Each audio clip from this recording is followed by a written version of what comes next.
maalin maalmaha ka mid a ayaa nebigeennu calayhi salaatu wasalaam magaalada madiinuu soo maray wuxuu arkay markaa saxaabada qaar ka mid a aqal yaroo cariishee markaa ay dhisayeen markaa buu nebigu yidhi maxaad haysaan waxay idhahdeen aqalkan baa soo yar waad ku mahadsan tahay inaad soo booqato fadlan sabskrayb noo saar si uu gaalo kanaalkeena Milsan. maalin maalmaha ka mid a ayaa nebigeennu calayhi salaatu wasalaam magaalada madiinuu soo maray wuxuu arkay markaa saxaabada qaar ka mid a aqal yaroo cariishee markaa ay dhisayeen markaa buu nebigu yidhi maxaad haysaan waxay idhahdeen aqalkan baa soo yar duusayo waan la tiirinaynaayo waan la dhidhisaynaa markaa buu nebigu yidhi wallaahi anu ma arko ilaa saacaddaa ka degdeg badan buu ka yidhi saacadda qiyaamada ka degdeg badan buu ka yidhi intaad aqalkaa dhisaysaan malaggii suurta afuufayey waa israafiil calayhi salaam ayaa buuqii qaatay buu rasuulku yidhi foonintii buu qaatay lugihiina u kala fidiyey markaasuu sidaa u haystaa idan ayuu sugayaa idan saxaabada rasuulku hadalkaa markay maqleen waxayba moodeen inay saacaddu berri ay dhacayso oo hadda suurta lagu dhifanaayo markaasay yidhahdeen yaa rasuulallah maxaan idhahnaa noo sheeg markaa buu nebigu yidhi waxaad tidhaahdaan xasbuna allahu wa nicma alwakiil dhahda wallaahi markuu aakhirada kala hadlaayo markuu jannada kala hadlaayo markuu naarta kala hadlaayo markuu qiyaamada kala hadlaayo dareenkoogu wuxuu ahaa si waxay jannadiiyo naartii hadda ay arkayaan isha ku hayaan innakana maanta maa sha allah dadka muslimiinta dareenkaasi maanta waa nagu yar yahay ilaa man raxima rabbi mooyaane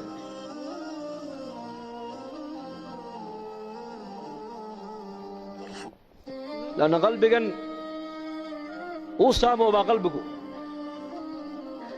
ina alquluuba la tasda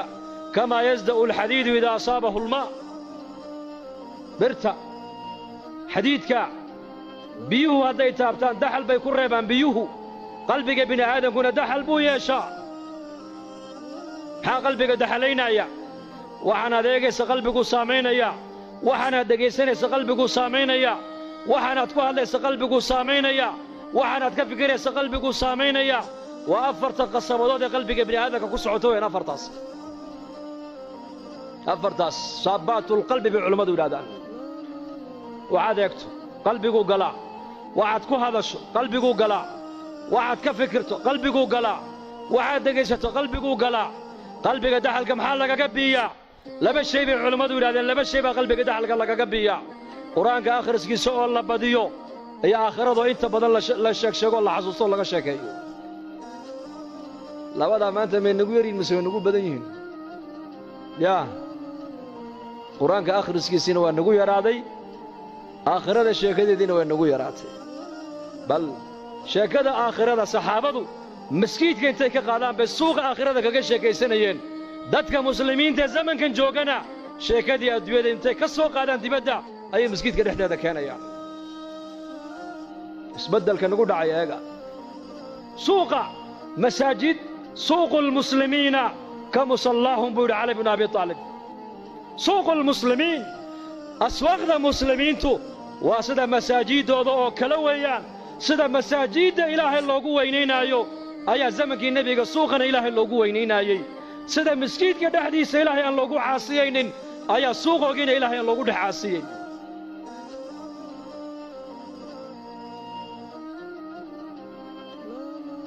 innakana zamankeennan maanta sheekadii dibadda taallay ayaa laga yaabaa in la keenay maskiidka gudihiisa nin buu arkay nebigu calayhi salaatu wasalaam maskiidka dhexdiisa baylah ka yaboohinaya markaa buu nebigu yidhi ilaahay kuuma soo celiyey buu ka yidhi haddaad aragtaan buu nebigu yidhi nin maskiidka dhexdiisa baylah iyo baadi ka yaboohinaya waxaad tidhahdaan ilaahay kuuma soo celiye dhahada haddaad aragtaanna nin maskiidka dhexdiisa ganacsi iyo tijaaro ka dhex samaynayana waxaad tidhahdaan ilaahay kuuma barakeeye dhahada innamaa buniyat almasaajidu limaa buniyat lahaa masaajidda wixii loo dhisay baa loo dhisay buu rasuulku yidhi nolosha masaajidda taalla bay culimmadu leeyihiin ayaa la rabaa in dibadda loo saaree nolosha dibadda taalla maskiidka in la keeno maaha cahdigii nebigeenna calayhi salaatu wasalaam iyo cahdigii saxaabada dadka muslimiintu nolosha maskiidka ay ku haystaan ayay dibadda ula baxeen halkan ilaahay bay kaga baqeen dibaddana ilaahay bay kaga baqeen halkan ilaahay bay ku ammaaneen dibaddana ilaahay bay ku ammaaneen halkan aakhiraday ku weyneeyeen dibaddana aakhiraday ku weynaynayeen wallaahi siiraday ku taallaa cumar binu khadaab suuqa madiina intuu galaba odhan jiray halkayna fadhiisiya ilaahay saacadaha rumaynay kaalaya cabdullaahi binu cumar intuu u yimaado tufayl buu ku odhan jiray ina mar iraac buu odhan jiray xaggeen tagnaa suuqaan tagaynaa suuqa iyo way soo baxayeen haddana maalin kaluu yidhi ina mar iraac haddana maalin saddexaad buu yidhi iraac waa cabdullaahi binu cumar in cumar binu khadaab iyo tufayl oo taabici ahaa maalkaasuu markaa dhowr cisho markuu suuqii ku celceliyey uu ku celceliyey buu ka yidhi ya bnu cumar suuqa waadna geysaa maalin walba badeecadna kama soo iibsatid badeecadna uma iibgaysid badeecadna ma soo baayacdid meelaha dadku fadhiyaana nama fadhiisisid war halkanina fadhiisi buu halkan noogu sheekee buu ka yidhi oo halkan diinta nagu bar sheekada saxaabadu diin bay ahayd markaa ibnu cumar baa ku yidhi waree kaagan caloosha buuran li innamaa naqdu min ajli asalaam waxaan u kallahaynaa waxa weeyaan dadka inaan salaannoon baan u kallahaynaa buu ka yidhi assalaamu calaykum waraxmatullaahi wabarakaatuhu baan u kallahaynaa waa duco weeyaan ducadaa baan u kallahaynaa muslimiintaan u ducaynaynaa iyaguna way noo ducaynayaan boqol qof baan u ducaynaynaa boqolkaasi way noo jawaabayaan waa duco laga yaabaa boqolkaa awliye ilaahay intay ku dhex jirto in ilaahay ducadooda noo aqbalo salaadda muslimiinta la siiye waa maxay salaanteennu assalaamu calaykum nabadgelyadii ilaahay iyo naxariistii ilaahay iyo barakaadkii ilaahay korkaaga ha ahaadaan kii kale muslimka waxau ku leeyahay adigana nabadgelyadii ilaahay iyo naxariistii ilaahay iyo barakaddii ilaahay korkaaga ahaadaan buu ku leeyahay salaantaasaan la soo kallahaynaa boqol qof baan salaamaynaa 200 oo qof baan salaantaa ummadda salaamaynaa way noo jawaabayaan waxay garanayeen saxaabadu in salaanta muslimiinta ay la dhex mareen ilaahay intuu u aqbalo inay nabaddii helaan oo naxariistii helaan oo barakaddiina ay helaan innagu bagaashka iyo badaacadda iyo adduunyada loo kal lahaa mooyaane sunnaha nebiga loo kal lahaayoo lagu noolaan lagama dhadhacsana maanta salaantaasaa lagu dhergayaa cali binu abi taalibun inuu yimid uu ka yidhi saaxiib alciyaal baan ahay maciishaddii baa igu adkaatay markaasuu yidhi lacallaka tanaamu bacda salaati alfajri buu ka yidhi malaha salaadda fajr kadib ayaad seexataa buu ka yidhi markaasuu yidhi mayma seexdo lacallaka tamshi amaama man huwa akbaru minka sinnan buu ka yidhi malaha qof kaa da'weyn markaad la socoto ayaad hor socotaa buu ka yidhi haddana hor martaa markaasuu yidhi may haddana markaad ducaysanaysid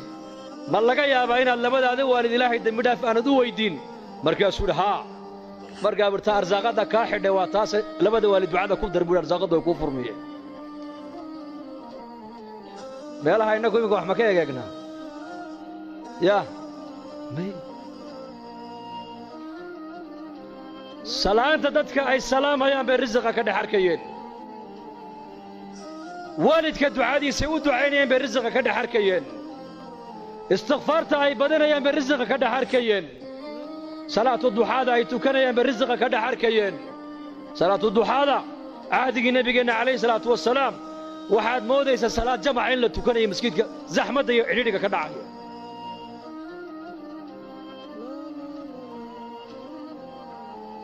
diintan ilaahay nooma siinin keliya inay aakhiro manfacadeedu nooga bilaabanto bal ilaahay diintan waxa uu noo siiyey inaan adduunkan iyo aakhiro aan ku dhargno ku libaanno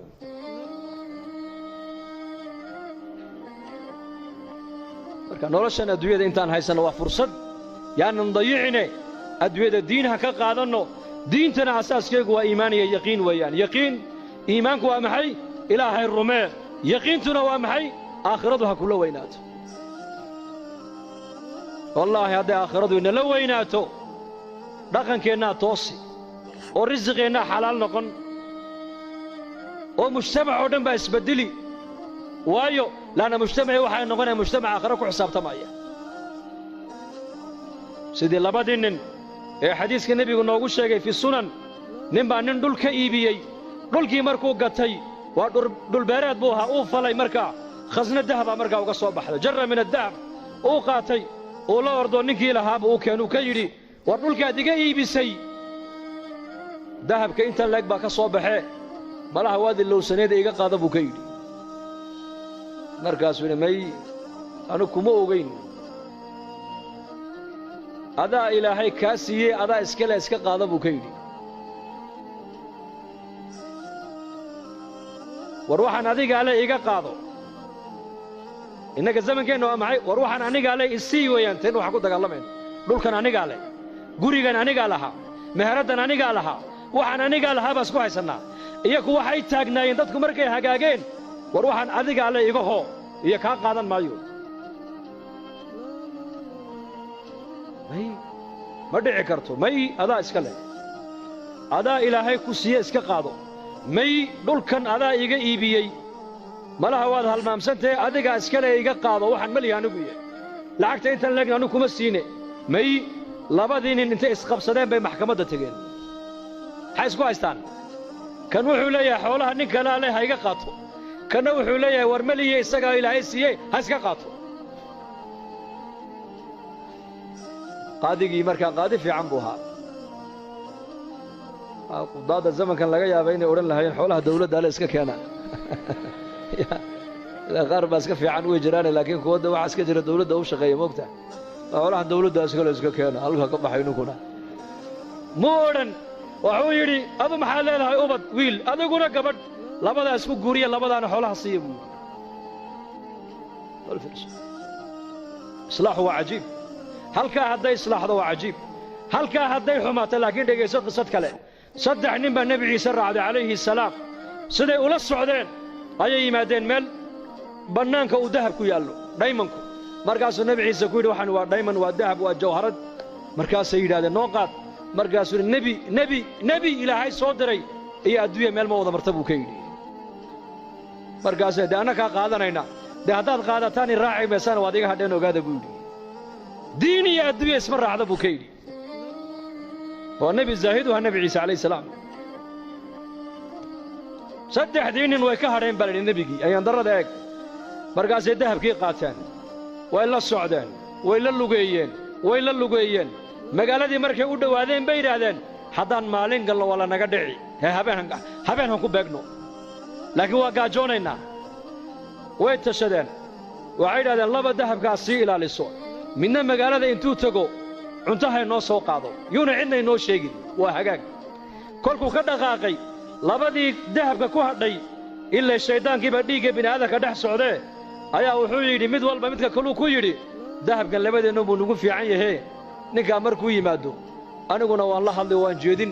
adiguna midida halkaa ka geli maydkiisana bahosha ha ku ridno ha ku aasno dahabkana labadeennu ha kala qaadanno marxaba kiina uu sii socdaa shayddaanka isagana dhiiggiisii ku dhex jiro wuxuu ku yidhi dahabkan adiga unbuu kugu fiican yahee cuntada intaada soo cun ayakana u soo sumee markay dhintana dahabka iska qaado maxaa ka dhacay kula tahay meeshaas uu yimiday cuntadiibuu u dhigay isagii bay khaarijiyeen cuntadii bay cuneen iyagiina way iskhaarijiyeen nebiyullaahi ciise calayhi salaam ayaa soo maray dahabku halkii yaalla iyo saddexdoodii oo mayda markaasuu xawaariyiintii ku yidhi adduunyadii ubadkaygu sidaas ku galeen eega buu ka yidhi waa kaas halka laga hagaagaa waa qalbiga halka laga xumaadana waa qalbiga inna fi ljasadi mudqa idaa salaxat salaxa aljasadu kulluhu wa idaa fasadat fasada aljasadu kulluhu alaa wa hiya alqalbi buu nebigu yidhi calayhi salaatu wassalaam waryaada buu nebi maxamed uu ina leeyahay dhegay jidhka bini'aadanka waslad baa ku jirta hadday hagaagto jidhkao dhan baa hagaagi hadday baanaatana jidhkao dhan baa baanaanoo xumaan taasina waa qalbiga buu rasuulku yidhi qalbigana wax kale ma hagaajiyaan qalbiga lacag ma hagaajiso qalbiga waxa keliya hagaajiya waa markay degto ilaahay macrifadiisu macrifatullah cuثmaan binu cafaan allah raalli ka noqdee addoommihiisii addoon ka miduu u yeedhay maalin wuxuu idhi lacagtan qaad abudar alkhifaari u gee abudar hadduu lacagtaa kaa qaatana xor baa tahay buu ka yidhi xor waan ku xoreeyey abudarna markaa magaalada madiina dibaddeeduu degganaa ribda meel laydhaa oo cuثmaan binu cafaan baa ku yidhi halkaa u gur adigu waayo waa nin zaahida buu ahaa qarnigii nebigaad mooddaa inuu joogo isagu dadkan taabiciintaee diinta ku soo gadaal dambe ka yimid ay adduunyaday la yimaadeen oo dhanna uu nafinaya isagu dharkii nebi maxamed uu kaga dhintay buu sitaa weli cariishkii nebi maxamed uu ku ogaana uu galaa cuntadii cahdigii nebiga la cunayana weli uu cuna isagu abu dar alghifaariyi radiyallahu canhu marka ninkii addoonka ah lacagtii buu la soo orday meesha ma soo dhigan nin baa lacag diidi kara soo sidaa ma hinde ma nin baa lacag diidaya waa iska jecel lahay uu yimiday uu salaamay wuxuu amiirkii muuminiinta Uthman baan salaankaaga sidaa waan ka qaaday bal waran isaga ka waran daar al-khilaafa ka waran masjidkii nabiga ka waran muslimiinta xalqooga ka waran markuu uga waramay ayuu yidhi lacagtana uu ii soo dhiibo wuxuu yidhi abu dar u gee lacagtaas markaasuu maxaan ka dhigaa wuxuu yidhi dee ha u kaalmaysta adduunyadiisa markaasuu yidhi u celiyo waxaad ka tidhaahdaa anigu uma baahniye cid iiga baahi badan baa madiina joogtee ciddaas sii ka dha buu yidhi innaga maanta lacag nin diidi karaa uu yar yahay maanta zamankan waayo waxay naga dhaadhacsan lacagtu waxbay tartaa iyaga waxaa ka dhaadhacsanayd may lacagtu wax ma tarto ka wax taro waa ilaahay baahidayda ilaahay baa ii daboolaya xaajaadkayga ilaahay baa ii quminaya waxaan u baahanahay ilaahay baa ii haya cid kale wax iima hayso lacag uma baahni baa ka dhaadhacsanayd iyaka laakiin ilaahay amarkiisaan u baahanahay ducaan haystaa salaad baan haystaa istikfaar baan haystaa qur'aan baan haystaa acmaal baan haystaa qalbiguna wuxuu ku xasilaya waa diin weeyaan adduunye maaha markaasuu ninkii yaabay war iska qaado may u celi markuu arkay inuu ninkan lacag uunan u jeedin uu qaadanayn ayuu runta u sheego wuxuu ku yidhi amiirka wuxuu igu yidhi hadduu abudar lacagtaa kaa qaato xor baa tahay buu igu yidhiye ar walaal addoonnimada ha ka baxe i xoreeyoo lacagtan iga qaada buu ka yidhi markaasuu yidhi kaa qaadan maayo waxaad doonta akhri markaasuu yidhi or iga qaado oo ii naxariiso maxaan kuugu naxariistaa haddaad lacagtaa iga qaadato waan xoroobay buu ka yidhi wuxuu ku yidhi abudar dhegayso hadalkuu ku yidhi eeg haddaad adigu qaadashada lacagta aan kaa qaaday aad ku xoroobayso anna addoon baan ku noqonayaa buu yidhi marka halka adoo aad ka baxday inaan anu galo ma jecli buu ka yidhi anuu addoon xor aan ahay buu yidhi xor bas uu yaabay ninkii lacagta isagoo wadu cusmaan u keenay wuxuu yidhi waad ogayd markaad igu lahayd hadduu lacagtaa kaa qaato xor baa tahay waad ogayd ninkan inuu yahay nin aakhiro nin adduunye u jeeda maaha abudar alghifaari lacagta dhaliili mayno ha shaqaysan qofka muslimka lama leh laakiin adduunyada gacantaa ku hayso diintaada iyo aakhiradaadana qalbigaaga ku hayso maanta adduunyadii iyadaa maanta adduunyadiinna fuushay saxaabadu adduunyada sida faraska loo fuulo ayay u fuushanayeen iyaku adduunyada iyakaa fuushanaa innakana maanta adduunyadii bayna fuushay maanta waa ka tukan kari laanahay diintii baan ka baran kari laanahay diinteenni wakhti ku bixiya bay culimmadu leeyihiin wakhti waa ku bixin kari laanahay maxayna haysta waxayna haysta waa adduunyo adduunyada maxay kula doonaysaa adduunyadu inaad iyada la joogto bay doonaysaa hayga tegin bay adduunyada ku leedahay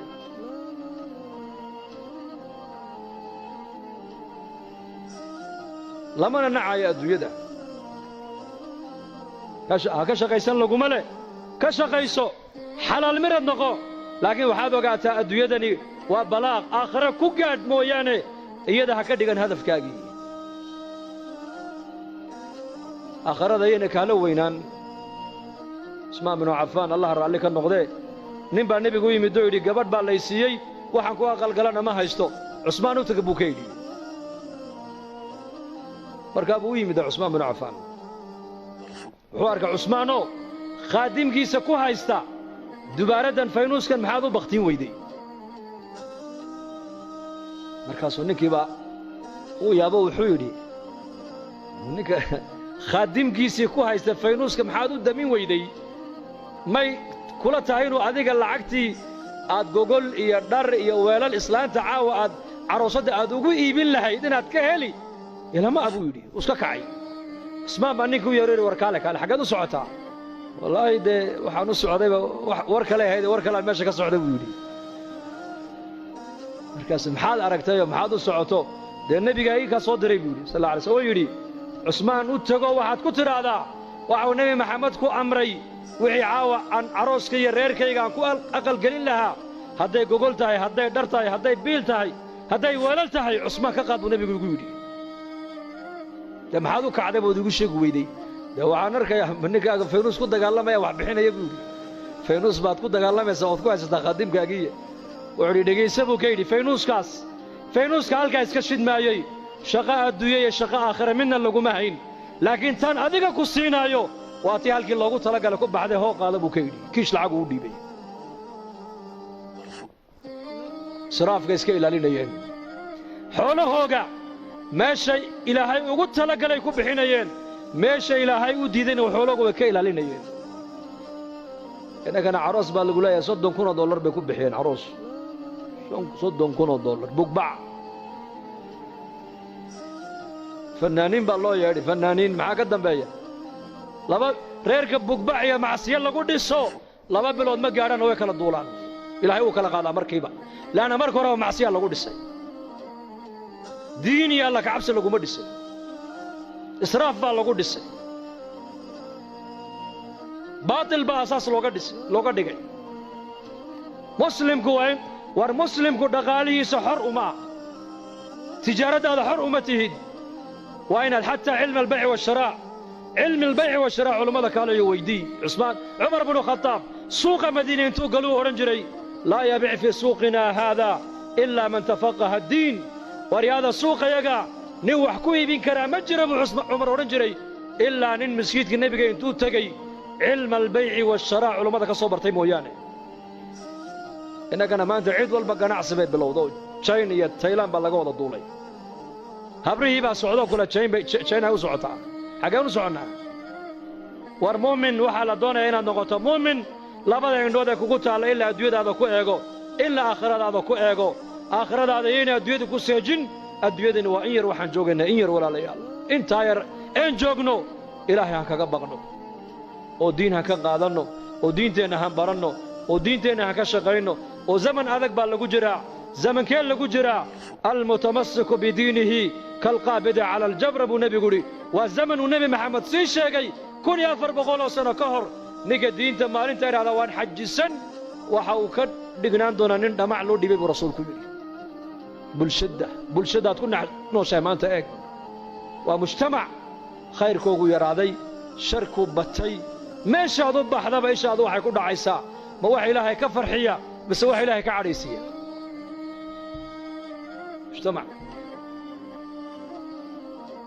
waa mujtamac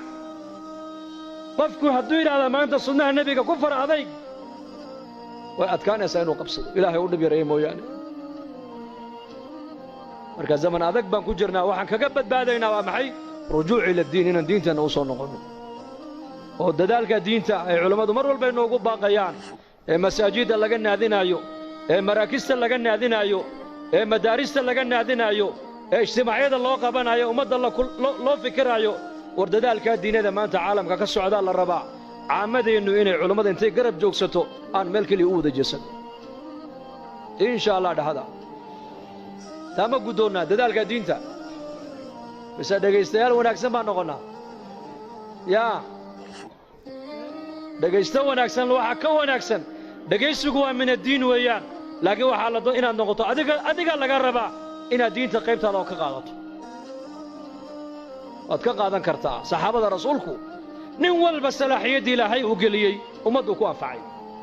kii cilmi lahaa cilmigu ummadda wax ku taray kii dhaqaalo lahaa dhaqaaluhu ummadda wax ku taray kii ragannimo lahaa ragannimadu ummadda wax ku taray kii wajaahad lahaa wajaahaddiisuu ummadda wax ku taray usmaan binu cafaan cumar buu nebigu u diray maka markii sulx alxudaybiya waa ka cudur daartay cumar wuxuu yidhi aniga may buu yidhi cusmaan baa ku munaasiba buu yidhi cusmaan baa ku munaasiba cusmaan buu nebigu yidhi dal waa runtii cusmaan adigu tag khaalid bin waliid